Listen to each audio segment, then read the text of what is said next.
Hello students, आज हम बात करने वाले हैं एक और नई रीअरेंजमेंट रिएक्शन के बारे में जिसका नाम है हाफमान रीअरेंजमेंट रिएक्शन, या इसको दूसरे नाम से हम जानते हैं हाफमान डिग्रेडेशन। तो चलिए पहले इसकी डेफिनेशन देखते हैं कि डेफिनेशन क्या है हाफमान रीअरेंजमेंट रिएक्शन। तो it's a simple conversion of primary amide into primary amine in presence of alkaline hypohalite।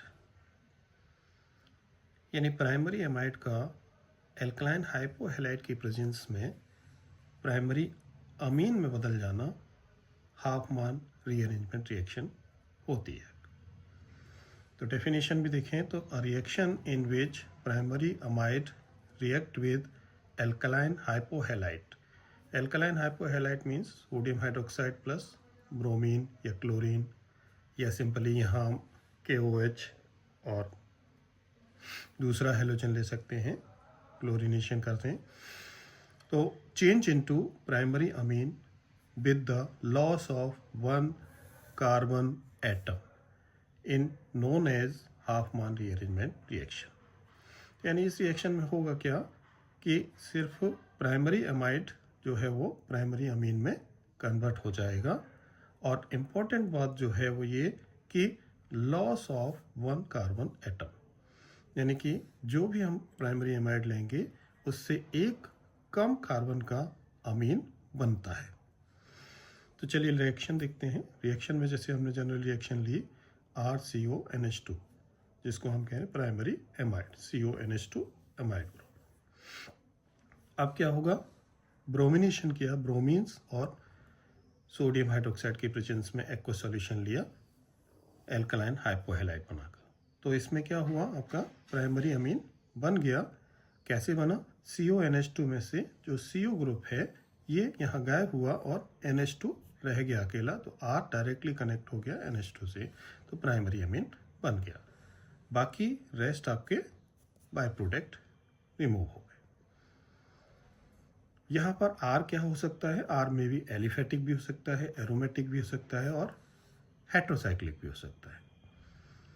Another example में हम जैसे देखें, R की जगह पे हमने इथाइल ग्रुप कनेक्ट कर दिया और सिमिलर वे में ब्रोमिनेशन NaOH की प्रेजेंस में कराया, तो इथाइल अमीन आपका तैयार हो गया। तो देख रहे हैं यहाँ से कि एक कार्बन कम हो गया और इथाइल अमीन तैयार हुआ। बाकी रेस्ट कार्बोनेट और ब्रोमाइड वाटर आपके एलिमिनेट हो गए।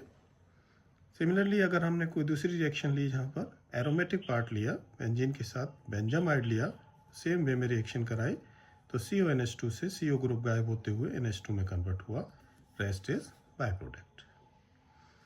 अनदर एक और एग्जाम्पल लिया, वहाँ भी हम देख रहे हैं कि CO ग्रुप गायब होके सिंपली NH2 ग्रुप रह जाता है, वो कनेक्ट डायरेक्टली उसके साथ होता है। तो ये एक सिंपल सी रिएक्शन हो रही है जिसमें हमको जनरली मेन बात पे ध्यान रखना है कि CONH2 एमाइड ग्रुप का CO ग्रुप जो है वो गायब हो जाता है और NH2 अकेला रह जाता है लगा हुआ, तो प्राइमरी एमाइड का प्राइमरी अमीन में कन्वर्जन हो जाता है। यहाँ पे नोट में लिखा है the rate of reaction increases when the migrating group is more electron donating. यानी अभी जब हम ये बात मैकेनिज्म में देखेंगे तो वहाँ पर ये बात हमको समझ में आएगी कि जो माइग्रेट होने वाला ग्रुप है वो किस तरीके का है, उसी हिसाब से इस रिएक्शन की रेट ऑफ रिएक्शन घटेगी या बढ़ेगी, ये उसी बात पे डिपेंड करेगा। तो अगर रेट ऑफ रिएक्शन इंक्रीज होगी अगर माइग्रेटिंग ग्रुप इलेक्ट्रॉन डोनेटिंग है ज़्यादा, और घटेगी यदि वो इलेक्ट्रॉन विड्रॉइंग है तो चलिए अब इसकी मैकेनिज्म शुरू करते हैं। तो फर्स्ट ऑफ ऑल मैकेनिज्म में हमने ये एमाइड लिया RCONH2, जिसको बेस की प्रेजेंस में रिएक्ट किया, तो बेस से OH- और यहाँ से एक प्रोटॉन मिल जाता है, तो ये वाटर एलिमिनेट कर देता है अपने अंदर से और ये फॉर्म करता है। नेक्स्ट अब इसका ब्रोमिनेशन हो रहा है Br, तो यहाँ से एक Br एलिमिनेट हो जाता है और एक Br इस नाइट्रोजन के साथ कनेक्ट हो जाता है, जिससे फॉर्म हो जाता है आपका N ब्रोमो एमाइड। अब ये एन ब्रोमोएमाइड अगेन बेस से रिएक्ट करता है, तो यहाँ से नाइट्रोजन से एक और जो हाइड्रोजन लगा हुआ था वो भी प्रोटॉन रिलीज होता है और वाटर बन के अलग होता है। तो यहाँ से आपके पास तैयार हो जाता है एक एनायन एन ब्रोमोएमाइड, ये आपके पास तैयार हुआ। अब नेक्स्ट इसको मूव कराते हैं, तो यहाँ से ये नाइट्रोजन की वैलेंसी को ज़्यादा बढ़ा रहा है, तो हम क्या करते हैं, अब यहाँ से इस ब्रोमाइड को भी अलग कर देते हैं। तो यहाँ से ब्रोमाइड हटा दिया, तो अब आपके पास नाइट्रोजन ये रह गया और इसको कहते हैं हम एसाइल नाइट्रीन। तो अब RCON बच गया आपके पास, 2 पेयर इसके पास प्रेजेंट है। अगले पार्ट में अब मूव जो हो रहा है वो है अब इसका रीअरेंजमेंट। किस बात का रीअरेंजमेंट? यहाँ से ये एल्काइल ग्रुप रीअरेंज करके इस नाइट्रोजन के पास मूव कराना है। तो ये नाइट्रोजन के पास जब मूव हुआ तो नाइट्रोजन पर नेगेटिव चार्ज आ गया और कार्बन पॉजिटिव चार्ज हुआ, ऑक्सीजन पर आपके फिर अगेन 2 पेयर हो गए। तो ये मूवमेंट होते हुए आपका यहाँ से ये एल्काइल ग्रुप जो है वो नाइट्रोजन के साथ रीअरेंज होकर ये तैयार। नेक्स्ट अब यहाँ पर क्या होगा, वैलेंसीज का सेटिस्फेक्शन करना होगा। तो अगेन हम इस नेगेटिव चार्ज को जब मूव कराते हुए डबल बॉन्ड क्रिएट कर देते हैं और पॉजिटिव चार्ज हटते हुए आपका समाप्त हो जाएगा। तो दोनों तरफ आपके डबल बॉन्ड हो गए और अब बन गया RNCO। That is important in mechanism, that is called isocyanate. तो यहाँ इस हाफमान ब्रोमाइड रीअरेंजमेंट रिएक्शन के अंदर इंटरमीडिएट जो बनता है वो आइसोसाइनेट होता है।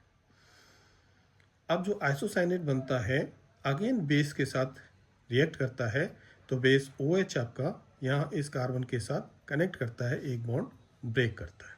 तो ये OH आपका यहाँ पर आकर कनेक्ट हुआ। अगेन इसका रेजोनेंस फॉर्म बनाते हैं हम, तो यहाँ से इस डबल बॉन्ड को ब्रेक करते हैं और डबल बॉन्ड यहाँ लाते हैं, तो ये रिजोनेटिंग फॉर्म तैयार हुई इसकी, जिससे अपने को करना क्या है कि जो बेस कनेक्ट हुआ था OH, उससे यहाँ से हम एक प्रोटॉन को हटाने वाले हैं। तो अब ये दूसरी रिजोनेटिंग फॉर्म से हमने क्या किया कि यहाँ से अब हम इस प्रोटॉन को रिमूव करेंगे, हटाएंगे, तो ये चार्ज इधर मूव हो जाएगा। तो ये रहा आपका इधर डबल बॉन्ड O और यहाँ माइनस चार्ज आ गया आपके पास। तो जो प्रोटॉन ट्रांसफ़र किया हमने यहाँ से, वो गया कहाँ? तो यहाँ से जो प्रोटॉन ट्रांसफ़र किया वो नाइट्रोजन के पास पहुँचा दिया। तो देख रहे हैं यहाँ इस पर आपको ध्यान देना है कि प्रोटॉन यहाँ से अपने को ट्रांसफ़र किया है हमने, तो यहाँ से OH से हटाकर ये वाला प्रोटॉन यहाँ ट्रांसफ़र किया है हमने, तो ये फॉर्म। अब इसको हीटअप कर देते हैं, तो यहाँ से आपका कार्बन डाइऑक्साइड इसमें से रिमूव हो जाती है CO2, तो ये चार्ज फिर कैरी ऑन करते हुए आगे नाइट्रोजन पर शिफ्ट हो जाता है माइनस चार्ज। अब अगेन आप हाइड्रोलिसिस कर देते हैं, तो यहाँ से OH निकल जाता है और एक H इसके साथ कनेक्ट होते हुए ये RNH2 रह जाता है अकेला, जो कि प्राइमरी अमीन हो गया। आपको डायरेक्ट जो आपने पहले रिएक्शन देखी होगी उसमें बाई प्रोडक्ट की फॉर्म में जो चीज़ें निकली थी वो हमने यहाँ पे अलग करके दिखा दी हैं कि वो कैसे निकलेंगी। तो मेन रिएक्शन में आपका पार्ट ये रहा। रिएक्शन थोड़ा घुमावदार मोड ज़्यादा है इसके अंदर, तो आपको कोई पैटर्न ज़रूर रखना पड़ेगा जिससे आप इसे इजीली याद रख पाए। तो हमने याद रखने के लिए यहाँ कुछ स्टेप्स के बारे में बताया, स्टेप्स टू लर्न, कैसे आप इसे याद रख सकते हैं। तो पहले स्टेप में क्या होगा, जनरली पहले स्टेप में क्या रहता है, base promoted bromination of amide. यानी सबसे पहले काम क्या होगा, बेस से प्रमोट होता हुआ एमाइड और ब्रोमिनेशन होना है। तो यही काम किया था पहले अपने स्टेप में। यहाँ तक अगर हम देखें तो पहले बेस से रिएक्शन, फिर ब्रोमीन से रिएक्शन, तो इसलिए नाम दिया base promoted bromination of amide. तो एमाइड का बेस की प्रेजेंस में ब्रोमिनेशन होना।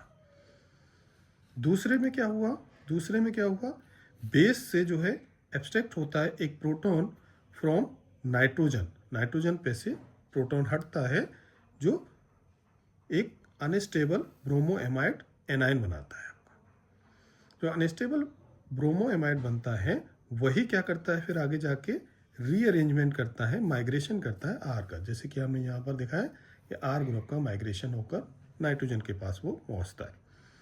तो electron deficient nitrogen to give isocyanate, फिर आपका आइसोसाइनेट बनता है। तो ये आप कह सकते हैं कि दूसरे स्टेप में हम कहाँ से समझ सकते हैं कि यहाँ से आपका जो ब्रोमो एमाइड जो बना, एनाइन बना, वो एनाइन आपका मूव करते हुए कहाँ तक पहुँचा, ये आइसोसाइनेट तक। तो ये आप सेकेंड स्टेप कह सकते हैं कि जो एनाइन बनता है उस एनाइन का मूवमेंट करते हुए आइसोसाइनेट तक जाना है। और थर्ड स्टेप में हम ये कह सकते हैं कि वो आइसोसाइनेट का फिर क्या होता है आपका, अंडरगो हाइड्रोलिसिस टू गिव अमीन, वहाँ से आपको एमीन मिल जाता है जब आप उसकी हाइड्रोलिसिस कर देते हैं, ये वाला स्टेप।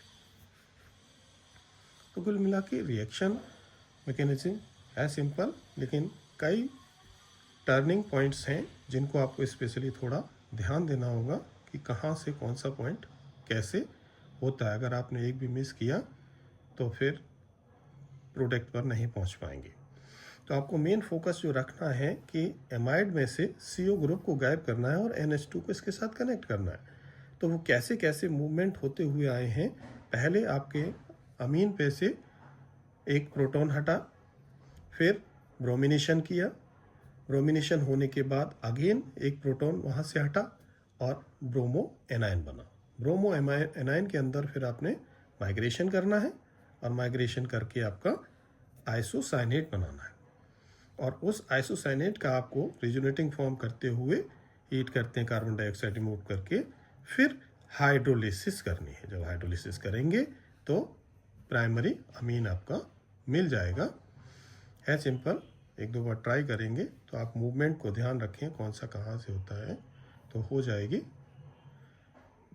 करके देखिएगा इसको। चलिए ठीक है, थैंक यू। चैनल पर जो नए हैं वो चैनल को सब्सक्राइब और लाइक ज़रूर करें।